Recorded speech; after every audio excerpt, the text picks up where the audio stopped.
Pero bueno, vamos a pasar a otro tema. Vamos a hablar con Diego Macera, gerente general del Instituto Peruano de Economía del IPE.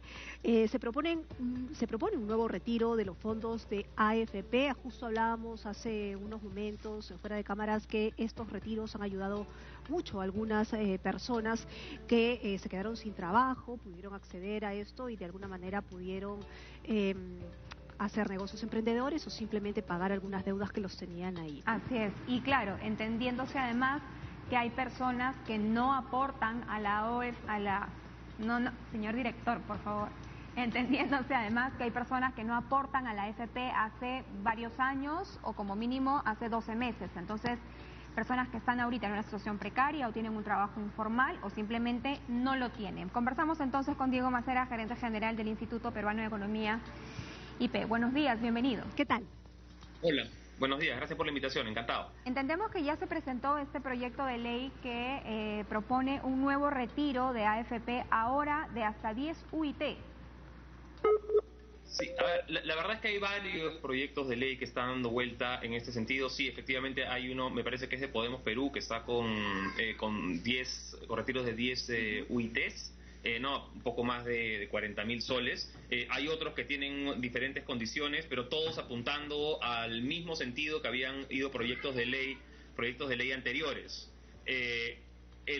Recordemos además que no solamente han sido proyectos de ley los que han flexibilizado el sistema de pensiones, sino también algunos dispositivos desde el Ejecutivo anterior, ¿no? Estos decretos de urgencia que permitían los retiros de hasta 2.000 soles, ¿no? Hubo dos. Y en general lo que se ha ido haciendo es se ha ido comiendo una parte de este ahorro privado que tenían las personas en el contexto de crisis. Ahora, es perfectamente razonable, ¿no?, que una familia que está en una circunstancia muy difícil, con problemas de liquidez, que ha perdido el empleo, el papá o la mamá, es perfectamente razonable que quieran acceder a esos fondos de ahorro privado que están ahí guardados. Pero yo sí creo que hay que empezar a discutir de repente de manera un poco más seria si queremos usar los fondos que son para jubilación como si fueran una especie pues de CTS o de cobertura de desempleo, ¿no? Si es así, entonces, bueno, discutámoslo abiertamente y reformulemos como se pueda de manera técnica el sistema, pero lo que yo creo que es incorrecto es consumir los fondos de jubilación cada vez que tenemos problemas financieros como la salida fácil, ¿no? En realidad es la salida más de corto plazo, hasta miope. Creo que hay que discutirlo con un poquito más de claridad y seriedad. Pero ¿en qué medida? Porque hace unos días estábamos hablando justamente con el representante de una AFP y nos decía que estaban en las condiciones de dar a sus usuarios el dinero, ¿no es cierto?, que les correspondía por sus seguros, que la rentabilidad que había bajado en los primeros meses por el tema de la pandemia había subido finalmente y que ellos habían podido hacer responsables de dar ese dinero. Es decir, que sin dinero no se habían quedado, eso era uno. Y dos, que de alguna manera habían bajado las comisiones, es decir, las AFPs habían podido paliar la situación y se habían podido equilibrar y que podían dejar escoger al usuario qué hacer con su dinero, porque si vamos a hacer un paralelo y le pedimos a la gente que sea responsable con su salud, ¿no es cierto?, y hacerlos responsables a ellos de su salud, ¿por qué no hacerlos responsables de su dinero, digamos? Además, las personas no tienen para vivir hoy, probablemente si no tengan para vivir hoy o no tengan para comprar los balones de oxígeno, no van a llegar a un mañana. Entonces, creo que en una situación de emergencia sanitaria se prioriza la atención en este momento. Sí, no, y yo estoy de acuerdo en que aquí la prioridad absoluta tiene que ser la salud y sobre todo atender la vulnerabilidad de las familias que están en una situación más complicada. Ahora, yo sí creo que, sin embargo, que hay un punto importante es también evaluar cuánto es lo que ya se ha retirado de los fondos del AFP y se ha puesto a disposición de las familias para que retiren.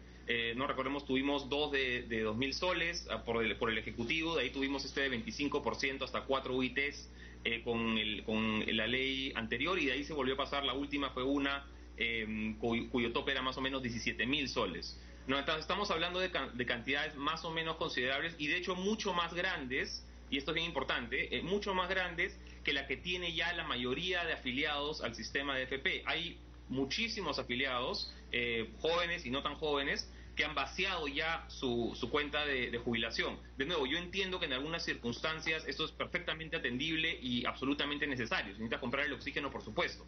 No, pero también tiene los casos de personas que están retirando 10.000 soles o un poco más, ¿no? Para sacarlos y ponerlos en una cuenta de ahorros, o comprarse un televisor, o empezar a prepagar alguna deuda que no era absolutamente imperativo hacerlo. Entonces creo que esto hay que analizarlo con un poquito más de cuidado.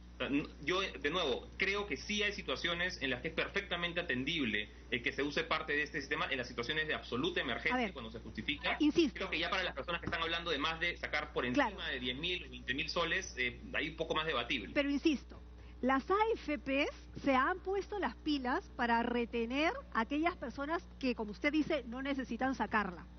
Es decir, tienen la opción de que cuando van a ir a sacar su dinero, le dicen, ok, te ponemos este fondo para que lo puedas retirar cuando quieras y te vamos a dar una rentabilidad atractiva en el año, pero no la saques. Sácala cuando quieras, pero ahorita no. ¿Esa no es una mejor manera creativa de mantener, digamos, al usuario ahí sin obligarlo y dejarlo elegir? O sea, ponte creativo y mantén a tu cliente, o sea, a tu cliente, en vez de agarrarlo del cogote y hacer precisamente que cuando puedas, desesperadamente puedas sacar tu dinero porque te da miedo que te lo vuelvan a agarrar y no sacarlo nunca. Sí, de acuerdo, yo entiendo el punto. Yo creo que ahí la discusión es un poco más amplia. Ajá. Y es sobre la voluntariedad del sistema. Claro. Si queremos tener un sistema que sea de ahorro forzoso, o queremos un sistema donde sea puramente voluntario. Yo creo que en realidad podemos encontrar un camino que está un poco en el medio, ¿no? Y decir, oye, hasta cierto punto, ¿no? donde la persona tenga que aportar para garantizar que pueda pagarse una pensión digna, una jubilación adecuada, hasta ahí yo creo que sí tiene que ser obligatorio. De ahí en adelante, ¿no? El exceso, ¿no? Ya por tu lado, ya que la AFP vea o cualquier otra institución vea qué producto te da para que tú voluntariamente quieras entrar a aportar, ¿no? Porque ya cubriste por lo menos el punto de jubilación mínimo. De ahí en adelante, de repente puede ser voluntario, podemos ajustar los parámetros y ver, oye, tienes que poder gestionar, por ejemplo, la mitad de tu último sueldo, ¿no? Si tú te puedes pagar la mitad de tu último sueldo con el ahorro que ya tienes, entonces ya si quieres aportar o no depende de ti, ¿no? Esa es una opción. Pero hay personas que no pueden llegar a un mínimo aceptable de pensión porque... ¿Lo tenemos? ¿Sí? Allá. Hay personas que no pueden llegar a un mínimo aceptable de pensión porque estuvieron bajo un régimen laboral hace algunos años y luego ese régimen se cortó y ahora, por ejemplo, están por recibos, son completamente independientes o tienen algún negocio propio. Entonces, lo que hayan aportado a la AFP durante esos años no alcanza ni para tener una pensión de, no sé, 200 soles mensuales o 300 soles mensuales. Entonces, en esos casos, entendiéndose además que nuestro país es altamente informal y muy emprendedor, sí debería dársele la posibilidad al cliente para que retire las 10 UIT o lo que se pueda aprobar en el Congreso. Sí, a ver, las personas que están en la situación, o muchas de las que están en la situación que describes, de hecho ya retiraron lo que tenían que retirar, ¿no? Porque decía, más de la mitad de las cuentas tienen menos de 5.000 soles, o tenían menos de 5.000 soles antes de empezar la pandemia. Muchas de estas ya están en cero. Entonces, muchas de las personas que están en la situación que bien describes, ya están con cuentas muy bajas o incluso vaciadas. Entonces, ese punto creo que es importante. No estamos partiendo de la situación de febrero del 2020, estamos partiendo ya de enero del 2021. Ahora, yo sí creo, sin embargo, que aquí hay algo mucho más profundo que atender. No, más allá de si retiramos hoy día o no retiramos hoy día, sí hay un problema con lo que mencionas, sí hay un problema estructural en el sistema de pensiones en general, ¿no? Y yo creo que lo estamos atando necesariamente a esta condición de trabajo formal dependiente, y prácticamente si no tenemos un trabajo formal dependiente, ¿no? que es la gran minoría de personas, estamos hablando pues de 1 de cada 5 peruanos más o menos, entonces casi no estás en el sistema de pensiones. El gran reto es cómo hacemos que las personas aporten voluntariamente, de manera parcialmente forzosa, pero que aporten a su propio sistema de jubilación, atendiendo a que este es un mercado muy informal, ¿no? A que la mayoría de personas no está en planilla. Entonces, ¿cómo empezar a hacer eso? Ahí esa es, si quieres, la pregunta más grande que tiene que resolver la Comisión de Pensiones del Congreso, esta que lidera ahora la señora Omonte, y que entiendo que en una semana o por ahí tienen que empezar a entregar su propuesta técnica al Pleno. Ya, pero ¿cuál podría ser, digamos, cuando empezó la pandemia y empezaron las propuestas de retirar el dinero, las AFPs dijeron, nos vamos a desestabilizar, la economía se va a corromper y qué sé yo? Eventualmente, cuando pasó el tiempo, eso no pasó.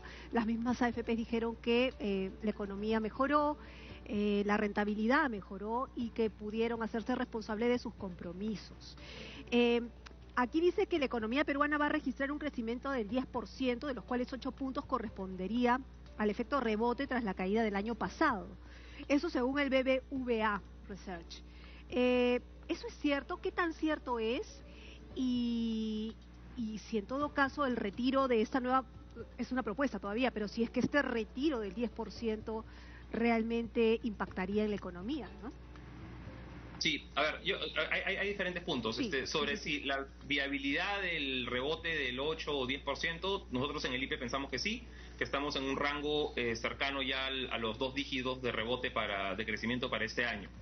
Ahora, mucho de lo que no sucedió en términos negativos con los retiros del año pasado se debió principalmente a 2 factores. Uno, que se acotó el retiro. No recordemos que antes era 25% y sin límite. Y luego se acotó a un máximo de las 4 UITs. Y el otro factor grande, quizá incluso más importante, fue que el Banco Central pudo intervenir en el mercado financiero. Ahora, yo soy un poco escéptico de usar al Banco Central como arquero, lo mismo de usar al Tribunal Constitucional como arquero, ¿no? O a cualquier otra institución de este tipo, ¿no? Cada vez que el Congreso aprueba algo que todos los demás actores de la industria, privados o públicos, llámese SBS, llámese MEF, llámese Banco Central, todos recomiendan no hacer. No, si todos lo recomiendan no hacer y están metidos en esto en su día a día, probablemente sea por algo. Entonces, a mí lo que me preocupa un poco de esto es el salto que se hace a veces en términos legislativos sin atender a quienes están en esa industria desde el lado público, como repito, MEF, SBS, Banco Central, y sin atender a sus recomendaciones. A mí, y esa ha sido una constante de este Congreso en los últimos meses, probablemente lo siga haciendo lamentablemente durante los siguientes. Bien, muchas gracias por conversar con nosotras esta mañana. Ha sido Diego Macera, gerente general del Instituto Peruano de Economía, IPE. Hemos estado conversando tanto para TV Perú como para Nacional 103.9 porque estamos en simultáneo. Así es. Bueno, vamos a ver qué pasa con estas propuestas, si finalmente van a prosperar o no. Estamos hablando de 10 UITs de las AFP, a ver si eso prospera o no, pero una de las cosas que mencionaba es interesante, ¿no? Que el Congreso ha ido aprobando propuestas, aunque el Ejecutivo les ha dicho no lo hagan, ¿no? No es tan bueno económicamente hablando, pero en fin, vamos a ver qué sucede. Hacemos una pausa comercial y regresamos con más. Vamos a conversar con Ana Mendoza, representante de UNICEF en Perú, sobre los embarazos en adolescentes. Volvemos.